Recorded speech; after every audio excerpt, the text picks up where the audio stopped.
Hello everyone, once again welcome back to your channel Krida Kshetra. कैसे हैं आप लोग? होप आप लोग बहुत अच्छे होंगे, फिट होंगे, फाइन होंगे और जहाँ होंगे स्वस्थ होंगे। तो दोस्तों, ये आज हमारी एथलेटिक्स से रिलेटेड 100 क्वेश्चन के 100 MCQs है, जहाँ पे ऑप्शंस नहीं रखे हैं, only for one liner questions. बोल सकते हो कि यहाँ पे वन लाइनर क्वेश्चन है, क्योंकि हमारा जो मोटिव है वो है ज़्यादा से ज़्यादा क्वेश्चन को सॉल्व करना, ज़्यादा से ज़्यादा क्वेश्चन को कवर करना और टाइम को सेव करना।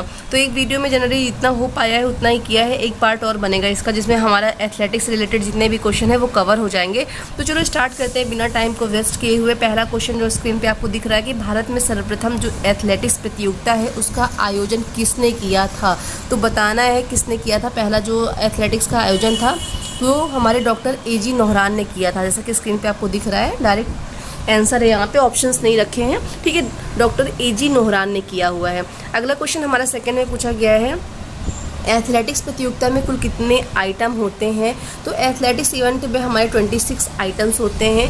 क्वेश्चन नंबर थर्ड है, भारत में सर्वप्रथम एथलेटिक्स प्रतियोगिता का आयोजन कब हुआ था।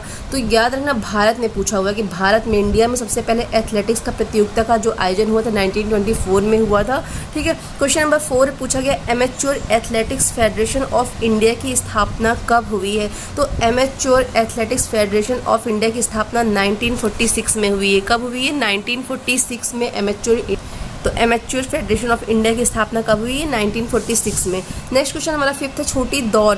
जो हमारी छोटी जो रेस होती है, दौड़ यहाँ पे दौड़ हो गया है तो दौड़ यहाँ पे कर लेना। रेस, जो छोटी रेस होती हैं शुरू करने के लिए कुल कितनी विधियाँ होती हैं। तो जो शॉर्ट रेसेस होती हैं उनको स्टार्ट करने के लिए कितने मेथड होते हैं? 3 मेथड होते हैं। कितने होते हैं? 3 मेथड होते हैं। क्वेश्चन नंबर 6 है, ट्रैक में दौड़ने वाली गली की लाइन की मोटाई कितनी होती है। तो जैसा कि आपको पता है, हमारी जो लाइनें होती हैं वो हमारी 5 सेंटीमीटर चौड़ी होती हैं। क्वेश्चन नंबर 7 में पूछा गया, दौड़ शुरू करने के लिए कितनी विधियां होती हैं। तो रेस को स्टार्ट करने के लिए 4 मेथड होते हैं, ठीक है। कितना? रेस को स्टार्ट करने के लिए 4 होते हैं, और जो छोटी दौड़ होती है उनको शुरू करने के लिए 3 विधियाँ होती हैं, ठीक है। शॉर्ट रेस के लिए 3 मेथड होते हैं, और जो दौड़ शुरू करने के लिए हमारे 4 मेथड होते हैं, यानी 4 विधियाँ होती हैं। क्वेश्चन नंबर 8 है हमारा, खेलों की रानी किसे कहते हैं। तो ये इंपॉर्टेंट है, याद पता होगा आपको। खेलों की रानी, एथलेटिक्स जो है खेलों की रानी कहलाती है। क्वेश्चन नंबर 9 है, 3000 मीटर स्टेपल चेज में कितनी बाधाएं होती हैं। तो ये क्वेश्चन हमारा TGT का पेपर हुआ था हमारा प्रीवियस वाला, वहाँ पे आया हुआ था ये क्वेश्चन। 2021 में कह सकते हैं वाला क्वेश्चन आया हुआ था हमारा। तो TGT और PGT दोनों में आया था, बस क्वेश्चन जो है थोड़ा घुमा दिया गया था। नेक्स्ट जो वीडियो आएगा उसमें हम लोग जो पुराना TGT का पेपर है और PGT का उसको सॉल्व करेंगे, ठीक है। तो यहाँ पे जो 3000 मीटर में स्टेपल चेज में जो बाधाएं होती हैं वो बाधाएं कितनी होती है? 28 बाधाएं होती हैं। कितनी होती है? 28 बाधाएं होती है, ठीक है। क्वेश्चन नंबर हमारा 12 है, स्टेपल चेज में पुरुष वर्ग की बाधा की ऊंचाई कितनी होती है। तो जो हमारा स्टेपल चेज में जो पुरुष वर्ग के लिए जो हर्डल होती है उसकी हाइट जो होती है 91.4 सेंटीमीटर होती है। कितना होता है? 91.4 सेंटीमीटर होता है। यहाँ पे पॉइंट लिखे 91.4 सेंटीमीटर, ओके, नोट कर लेना, ओके। नेक्स्ट क्वेश्चन हमारा 13 में पूछा कि 3000 मीटर स्टेपल चेज में वाटर जंप कितने होते हैं। तो 7 वाटर जंप होते हैं, याद रखना। 28 जो होती है, 28 हर्डल्स होती हैं। 7 जो होते हैं वो हमारी जल कुदाने में वाटर जंप होते हैं। क्वेश्चन नंबर 14 में पूछा गया, रिले दौड़ में बैटन टेक ओवर जोन कितने मीटर का होता है। तो जो हमारा बैटन टेक ओवर जोन होता है वो हमारा 20 मीटर का होता है, ओके। क्वेश्चन नंबर 15 है, 2000 मीटर स्टेपल चेज में वाटर जंप कितनी होती हैं। तो 2000 स्टेपल चेज जो होता है वहाँ पे हमारी जो वाटर जंप होती है वो 5 होती हैं, और जो 3000 में वाटर जंप हमारी 7 होती हैं, ठीक है। अब 2000 मीटर में बात करें, 2000 मीटर स्टेपल चेज में जो बाधाएं में जो हर्डल होती है वो 15 होती हैं, और 3000 में हमारी कितनी होती है? 28 होती हैं, ओके। नेक्स्ट क्वेश्चन हमारा क्वेश्चन नंबर 17 में पूछा गया, स्टेपल चेज में महिला वर्ग में बाधा की ऊंचाई कितनी होती है। तो जो स्टेपल चेज होता है फीमेल के लिए, वहाँ पे जो हर्डल्स होते हैं उसकी ऊंचाई कितनी होती है, जो बाधा होती है उसकी ऊंचाई कितनी होती है। तो 76.2, याद रखना, 76.2 होती फीमेल के लिए, ओके। नेक्स्ट क्वेश्चन हमारा 18 में पूछा गया, बैटन का सरकमफ्रेंस कितना होता है। तो जो बैटन होता है उसका सरकमफ्रेंस कितना होता है? 12 से 13 सेंटीमीटर होता है, मीन्स 12 से 13 सेंटीमीटर होता है।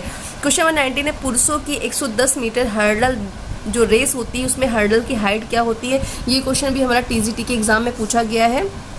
तो जो पुरुषों के लिए, जो मेल के लिए 110 मीटर हर्डल होती है, वहाँ पे हर्डल की जो हाइट होती है 1.06 7 मीटर होती है। ओके, क्वेश्चन नंबर 20 में पूछा कि रिले दौड़ में बैटन की लंबाई कम से कम और अधिक से अधिक क्या होती है? तो याद रखना 28 से 30 सेंटीमीटर होता है। ठीक है, बैटन की जो लंबाई होती है 28 से 30 सेंटीमीटर होनी चाहिए कम से कम और अधिक से अधिक।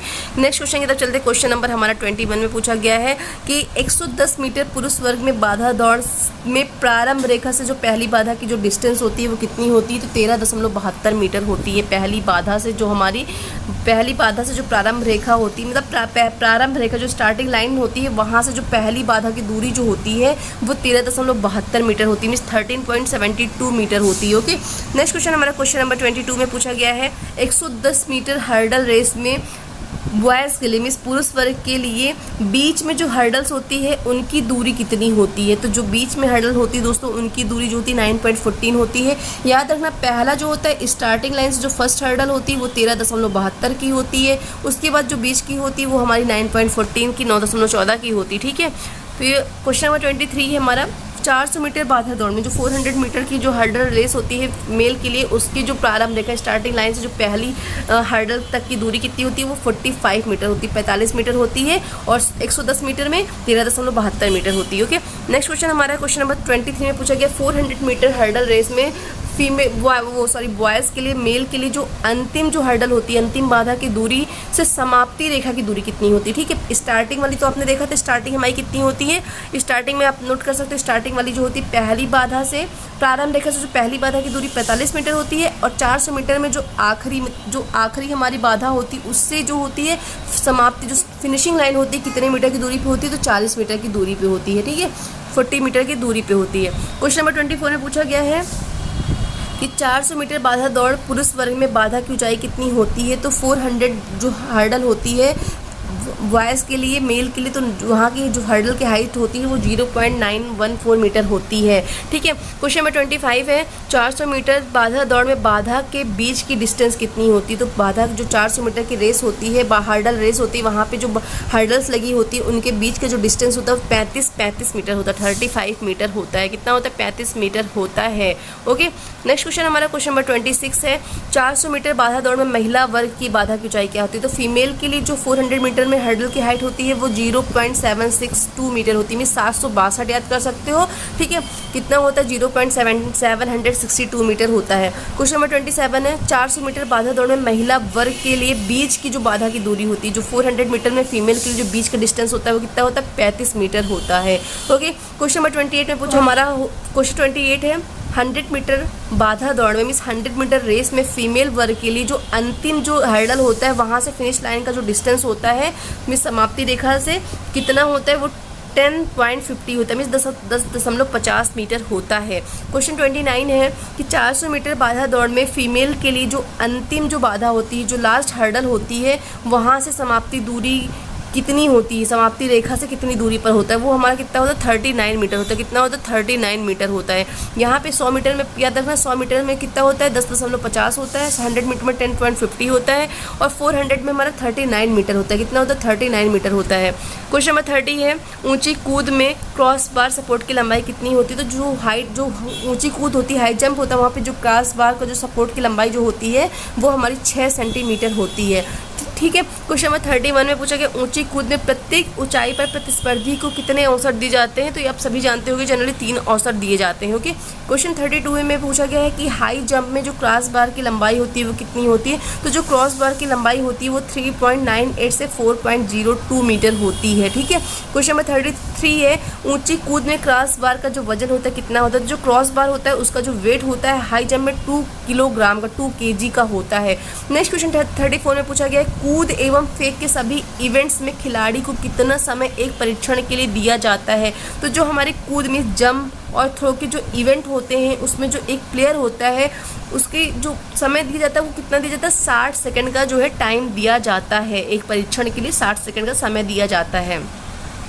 क्वेश्चन नंबर 35 है हाई जंप में क्रॉस बार सपोर्ट की चौड़ाई कितनी होती है? तो अभी आपने किसकी लंबाई की बात की थी, अब यहाँ पे चौड़ाई कितनी होती है? 4 सेंटीमीटर होती है। वेट कितना होता है? 2 kg होता है। 36 क्वेश्चन है ऊंची कूद में जो लैंडिंग एरिया का जो माप होता है वो क्या होता है? तो जो लैंडिंग एरिया होता है वो 6 × 4 मीटर होता है हाई जंप में। ओके, 6 गुणे 4 मीटर होता है। क्वेश्चन नंबर 37 है हमारा, ऊंची कूद में प्रतिस्पर्धा में मात्र एक खिलाड़ी शेष है तो उसको एक जंप में कितना समय दिया जाएगा। तो यहाँ पे जंप सही कर लेना, ठीक है, जंप सही कर लेना। तो ऊंची कूद में यदि स्पर्धा में, ध्यान से सुनिएगा क्वेश्चन, जो हाई जंप की एक प्रतियोगिता है वहाँ पे मात्र एक खिलाड़ी शेष बचा हुआ है तो उसको हम लोग जंप के लिए कितना समय देंगे, ठीक है, तो 3 मिनट का समय देते हैं, ठीक है, कितना समय देंगे, 3 मिनट का टाइम देंगे। क्वेश्चन नंबर 38 ये पूछा गया है कि हाई जंप में 2 या 3 खिलाड़ी जब शेष बच जाते हैं तो उनको एक जंप के लिए कितना समय दिया जाता है। तो एक जंप के लिए उनको जो टाइम दिया जाता है वो 1.5 मिनट का दिया जाता है। क्वेश्चन नंबर 39 में पूछा गया पोल वॉल्ट में क्रॉस बार की लंबाई कितनी होती है। तो दोस्तों पोल वॉल्ट में जो क्रॉस बार होता है उसकी जो लंबाई होती है 4.52 मीटर होती है, ठीक है। कि पोल वॉल्ट में लैंडिंग एरिया का जो माप होता है वो क्या होता है। तो पोल वॉल्ट में जो लैंडिंग एरिया का जो माप होता है वो 7 गुणे 6 मीटर होता है। क्वेश्चन नंबर 40 के बाद 41 आता है हमारा कि पोल वॉल्ट में रनवे कितना लंबा होता है। तो पोल वॉल्ट में जो रनवे होता है वो 45 मीटर का होता है, ठीक है। क्वेश्चन नंबर 42 में पूछा गया पोल वॉल्ट में क्रॉस बार का कितना वेट होता है। तो 2.25 kg होता है, मीन्स 2.25 किलोग्राम होता है पोल वॉल्ट में क्रॉस बार का जो वजन होता है। अगला क्वेश्चन हमारा 43 है। 43 में पूछा गया है गोल पोस्ट में रनवे कितना चौड़ा होता है। तो रनवे की जो चौड़ाई होती है 1.22 मीटर होती है। क्वेश्चन नंबर 44 है plasticine indicator board take off board से कितना ऊंचा होता है। तो ये क्वेश्चन भी आया हुआ है हमारे टीजीटी के एग्जाम में, ठीक है। तो प्लास्टेसिन जो इंडिकेटर जो टेक ऑफ बोर्ड होता है वो जो ऊंचाई उसकी पूछी कितनी होती है, 7.10 mm होती है। क्वेश्चन नंबर अगला 45 है प्लास्टेसिन इंडिकेटर मुक्त बोर्ड का झुकाव जो होता है रनवे की तरफ कितना झुका हुआ होता है, उसका जो अंश होता है, जो डिग्री होती है, कितनी डिग्री होती है। तो 30 डिग्री जो होता है इंडिकेटर का रनवे की तरफ झुकाव होता है, कितना होता है, 30 डिग्री। क्वेश्चन नंबर हमारा 46 में पूछा गया प्लास्टिसिन इंडिकेटर बोर्ड की चौड़ाई कितनी होती है। तो जो प्लास्टिसिन इंडिकेटर होता है उसकी जो चौड़ाई होती है दोस्तों 9.8 से 10.2 सेंटीमीटर होती है, मीन्स 9.8 से 10.2 सेंटीमीटर होती है। क्वेश्चन नंबर 47 पोल वॉल्ट में लैंडिंग एरिया का जो ऊंचाई कितनी होती है। तो जो पोल वॉल्ट में लैंडिंग एरिया होता है उसकी जो हाइट होती है वो 80 सेंटीमीटर होती है, कितनी होती है, 80 सेंटीमीटर होती है। नंबर 48 में पूछा गया है कि लॉन्ग जंप में जो टेक ऑफ बोर्ड होता है उसका कलर क्या होता है। तो टेक ऑफ बोर्ड का जो कलर होता है दोस्तों वो व्हाइट कलर का होता है, मीन सफ़ेद रंग का होता है। क्वेश्चन नंबर 49 है लंबी कूद में टेक ऑफ लाइन से लैंडिंग एरिया की लंबाई में अंतिम सीमा की दूरी कितनी होती है। तो जो अंतिम सीमा की दूरी होती है वो हमारी 10 मीटर होती है। क्वेश्चन नंबर 50 में पूछा गया यदि लंबी कूद में प्रतिस्पर्धी टेक ऑफ बोर्ड और लैंडिंग क्षेत्र के बीच के क्षेत्र को स्पर्श करता है तो क्या निर्णय देंगे। तो दोस्तों उसे हम लोग फाउल का निर्णय देंगे, ओके। क्वेश्चन नंबर 51 है ऊंची कूद में रनवे की लंबाई कितनी होती है। तो ऊंची कूद में जो हाई जंप में जो रनवे होता है वो 20 से 25 मीटर लंबा होता है, 20 to 25 मीटर होता है, ओके। क्वेश्चन नंबर 52 है ट्रिपल जंप में निष्क्रिय पैर यदि जमीन को टच कर लेता है तो हम लोग क्या निर्णय लेंगे, तो फाउल का निर्णय लेंगे। क्वेश्चन नंबर हमारा 53 है। 53 में पूछा गया है कि ट्रिपल जंप जो हमारा होता है वहाँ पे जो टेक ऑफ जो होता है, टेक ऑफ जो क्षेत्र होता है उसकी विड्थ कितनी होती है। तो उसकी विड्थ जो होती है 1.22 मीटर होती है, ओके। कितना होता है, 1.22 मीटर होता है। क्वेश्चन नंबर हमारा नेक्स्ट है अगला जो है 54 में पूछा गया ट्रिपल जंप पुरुषों के लिए जो लैंडिंग एरिया के प्रारंभ से टेक ऑफ बोर्ड की जो डिस्टेंस होती है वो हमारी 13 मीटर होती है। कितने मीटर होती है, 13 मीटर होती है ट्रिपल जंप से। जो पुरुषों के लिए जो लैंडिंग एरिया होती है स्टार्टिंग लाइन से टेक ऑफ बोर्ड की दूरी जो होती है वो हमारी 13 मीटर होती है। क्वेश्चन नंबर 55 में पूछा गया दोस्तों ट्रिपल जंप में फीमेल के लिए टेक ऑफ बोर्ड से लैंडिंग एरिया का जो प्रारंभ क्षेत्र से जो दूरी होती है वो 11 मीटर होती है और फीमेल के लिए 11 और मेल के लिए 13 मीटर होती है, ठीक है। याद रखना मेल के लिए ट्रिपल जंप में जो लैंडिंग एरिया से प्रारंभ टेक ऑफ बोर्ड की जो दूरी होती है वो हमारी 13 मीटर होती है और फीमेल के 11 मीटर होती है। अगला क्वेश्चन 56 में पूछा गया पुरुषों के लिए जो शॉर्ट पट होता है उसका वेट कितना होता है। तो पुरुषों के लिए जो शॉर्ट पट होता है उसका जो वेट होता है 7.260 मीटर होता है, ठीक है। और जूनियर के लिए बात करें तो शॉर्ट पुट का बाहर जो होता है 6 केजी होता है, 6 किलोग्राम का होता है। ठीक है, अब जो शॉर्टपुट होता है और जो सर्कल के दोनों तरफ जो बाहर की ओर लंबी रेखा खींची होती है वो कितनी होती है, इसको हमने बताया हुआ है शॉर्टपुट के बारे में। तो मीन्स कह सकते हो यहाँ पे जो सर्कल होता है शॉर्टपुट का, यहाँ पे जो बाहर की तरफ लाइन खींची होती है कितने मीटर जो होती खींची होती, कितना उसका क्या कितनी मार्किंग होती है मीन्स, तो यहाँ पे 75 मीटर की क्या होती है लाइन होती है, जो बाहर की ओर लंबी रेखा खींची होती है 75 सेंटीमीटर की होती है। नेक्स्ट क्वेश्चन 59 है हमारा, गोला फेक में जो सर्किल का डायमीटर होता है सर्कल 135 मीटर होता है, 2.135 मीटर होता है डायमीटर। नेक्स्ट ये है कि शॉर्ट पट का जो सेक्टर होता है वो कितने अंश का होता है, तो दोस्तों 34.92 डिग्री का होता है, आप सभी को पता होगा, तो याद रखना 34.92 डिग्री का होता है। हमारा 61 है, 61 में पूछा गया है कि जो हमारा गोला जो फेक होता है मीन्स जो शॉर्ट पट का जो स्टॉपिंग जो बोर्ड होता है, जो स्टॉपिंग बोर्ड होता है उसकी जो लेंथ होती है वो हमारी कितनी होती है, तो जो लेंथ होती है हमारी 1.14 से मीन्स 1.14 से 1.16 1.14 से 1.16 मीटर होती है। ओके, क्वेश्चन नंबर हमारा 62 है। 62 में पूछा गया 4 kg गोले का जो डायमीटर होता है वो कितना होता है, तो जो शॉर्टपट होता है 4 kg का उसका जो डायमीटर होता है वो 95 से 110 mm होता है। ठीक है, मीन्स 95 से 110 mm होता है। ठीक है, नेक्स्ट क्वेश्चन हमारा 63 में पूछा गया है कि जो पुरुष वर्ग के लिए जूनियर के लिए जो डिस्कस का जो वेट होता है वो कितना होता है, तो डिस्कस का जो वेट जूनियर वर्ग के लिए होता है वो 1.750 kg होता है, 1.750 किलोग्राम जूनियर के लिए होता है। ओके, क्वेश्चन नंबर 64 है, पुरुषों के लिए डिस्कस का वेट कितना होता है, तो पुरुषों के लिए डिस्कस का वेट 2 kg होता है, महिलाओं के लिए डिस्कस का वेट जो होता है 1 kg होता है। अब जो 1 kg का डिस्कस होता है जो कि फीमेल के लिए होता है उसका जो डायमीटर होता है वो 180 से 182 mm होता है, कितना होता है 180 से 182 mm होता है। डिस्कस थ्रो का जो सर्कल होता है दोनों तरफ बाहर की ओर जो लाइनें निकली होती है सेम वैसे ही होती है, शॉर्टपुट में होती है 75 मीटर, वैसे ही हमारे डिस्कस में भी 75 मीटर बाहर की ओर निकली हुई होती हैं। और डायमीटर भी हमारा कितना होता है, डिस्कस थ्रो का जो सर्किल होता है उसका डायमीटर जो होता है 2.50 मीटर होता है, कितना होता है 2.50 मीटर जो होता है डायमीटर होता है। नेक्स्ट क्वेश्चन 69 में पूछा गया डिस्कस थ्रो का सेक्टर जो होता है कितने अंश का होता है, तो सेम शॉर्टपुट के जैसे ही होता है 34.92 डिग्री का होता है। ठीक है, क्वेश्चन नंबर 70 है हमारा, 70 में पूछा गया 70 नंबर के क्वेश्चन में कि 2 kg का जो डिस्कस होता है उसका डायमीटर कितना होता है, तो 2 kg का डिस्कस जो होता है मेल के लिए होता है जिसका डायमीटर होता है 219 से 221 mm, कितना होता है 219 से 221 mm होता है, और फीमेल का 180 से 182 mm होता है। क्वेश्चन नंबर 71 है, पुरुषों के लिए हैमर का वेट कितना होता है, तो हैमर का वेट कितना होता है 7.260 kg होता है, मतलब 7.260 किलोग्राम होता है। नेक्स्ट क्वेश्चन हमारा 72 है, हैमर थ्रो वृत्त का जो डायमीटर होता है वो कितना होता है, तो जो डायमीटर होता है दोस्तों हैमर थ्रो का वो सेम 2.135 मीटर होता है, 2.135 मीटर होता है। क्वेश्चन नंबर 73 है, पुरुष जूनियर के लिए हैमर का वजन कितना होता है, तो जूनियर जो मेल होते हैं उनके लिए जो हैमर का वेट होता है वो 6 kg होता है। फीमेल के लिए हैमर का जो वजन होता है जो वेट होता है 4 kg होता है। ठीक है, क्वेश्चन नंबर 75 है दोस्तों कि हैमर थ्रो का सेक्टर कितने अंश का होता है, तो सेम वही 34.92 डिग्री का हैमर थ्रो का सेक्टर होता है।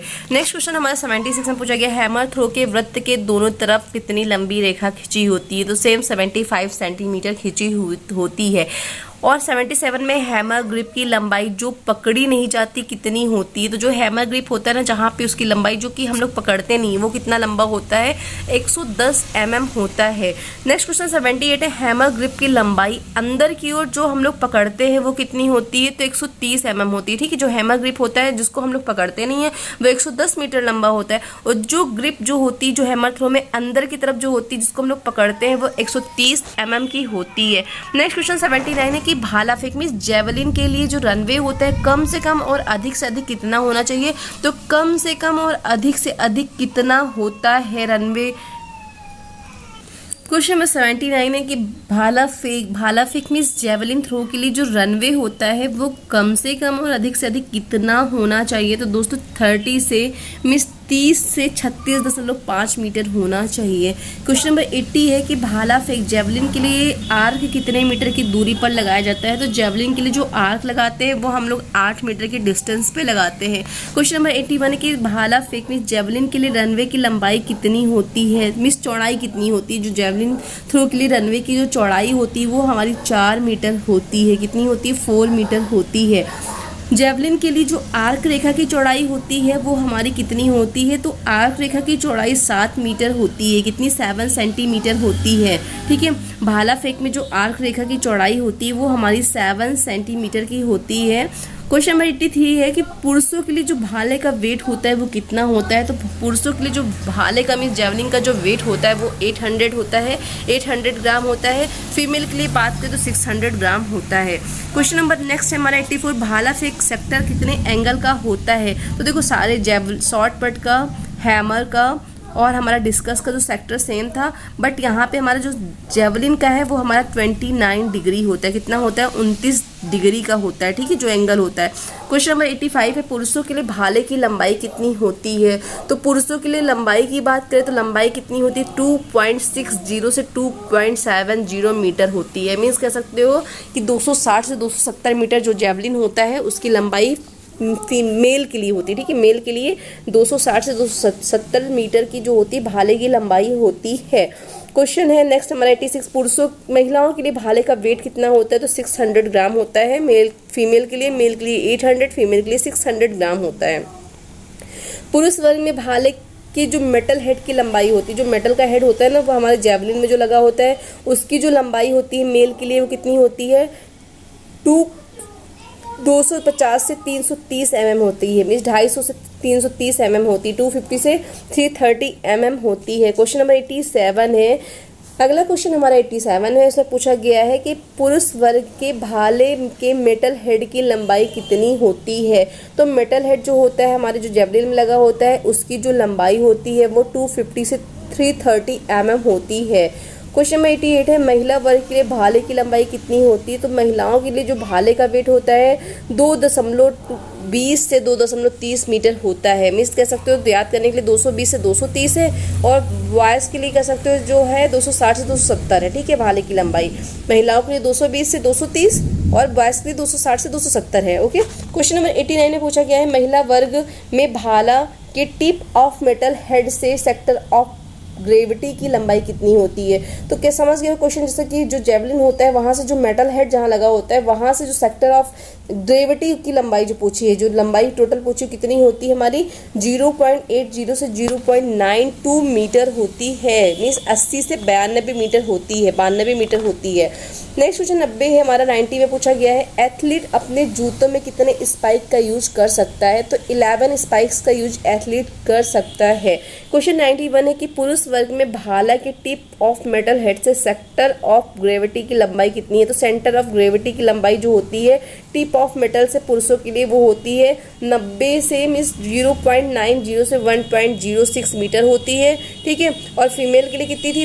0.80 से 0.92 मीटर थी। ओके, क्वेश्चन नंबर 92 है, लॉन्ग जंप और हाई जंप में जूतों के लिए जो सोल होते हैं उसकी मोटाई कितनी होती है? तो हाई जंप और जो हमारा लॉन्ग जंप के लिए जो सोल की जो मोटाई होती है वो 13 mm 30 mm होनी चाहिए। नेक्स्ट क्वेश्चन हमारा है क्वेश्चन नंबर 93 में पूछा गया, एक स्पाइक का डायमीटर कितना होता है? तो जो स्पाइक होता है, जो शूज़ होते हैं हमारे एथलीट शूज़, रनिंग शूज़ में जो स्पाइक होते हैं उसका डायमीटर जो होता है 4 mm होता है। कितना होता है? 4 mm होता है। नेक्स्ट क्वेश्चन 94 है, हाई जंप में एथलीट के जूतों के हिल की मोटाई कितनी होती है? अधिक से अधिक कितनी होनी चाहिए? मीन्स जो हाई जंपर है, हाई जंप का एक प्लेयर है, उसके जो शूज़ है उसकी जो हील होती है वो कितनी होनी चाहिए? तो कम से कम और अधिक से अधिक मीन्स अधिक से अधिक कितनी होती है? तो अधिक से अधिक 19 mm होती है। क्वेश्चन नंबर 95 है, 200 मीटर दौड़ की हीट समाप्त, या हिट हो गया सही कर लेना, हीट होता है यहाँ पे,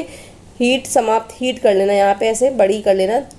हीट समाप्त होने के कितने समय बाद फाइनल दौड़ शुरू हो जाती है? जैसे अगर हमको रेस करानी, हमने 200 मीटर की हीट कराई तो उससे कितनी देर बाद हम लोग रेस कराएंगे? फाइनल जो रेस होगी वो कब कराएंगे?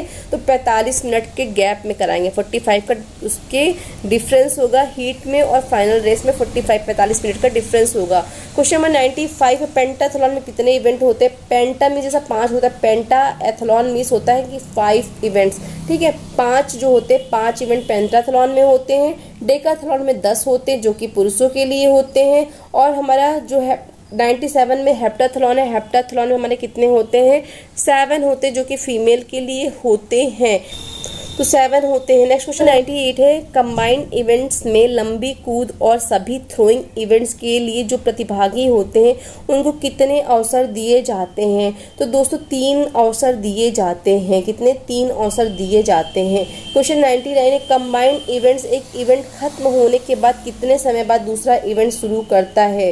तो एक इवेंट खत्म होने के बाद दूसरा इवेंट, कंबाइंड इवेंट कितनी देर में स्टार्ट करता है? दोस्तों जो इसका गैप होता है वो हमारा 30 होता है। क्या होता है? 30 मिनट होता है। कितना होता है? 30 मिनट का डिस्टेंस होता है। हमारा आज का लास्ट क्वेश्चन है, 100 की लंबी दूरी के दौड़ में मैराथन दौड़ों की ऊंचाई किस विधि से मापी जाती है? तो कौन सी मेथड से मापी जाती है? जो हमारी लंबी दूरी की रेसेस होती है, मैराथन जो रेस होती हैं, किस मेथड से उसको हम लोग मेज़र करते हैं? तो कैलिब्रेटेड बाइसाइकिल मेथड का यूज करके हम लोग मेज़र करते हैं। तो ये एथलेटिक्स से हमारे रिलेटेड 100 क्वेश्चन थे। अभी इसका एक पार्ट और आएगा, वहाँ पे जितने भी क्वेश्चन बनते हैं, जो भी क्वेश्चन बनते हैं हर एक गेम से, वो पूरी कवर करेंगे दोस्तों। तो एथलेटिक्स का टॉपिक आपको कंप्लीट हो जाएगा, जो कि इंपॉर्टेंट है आपके लिए।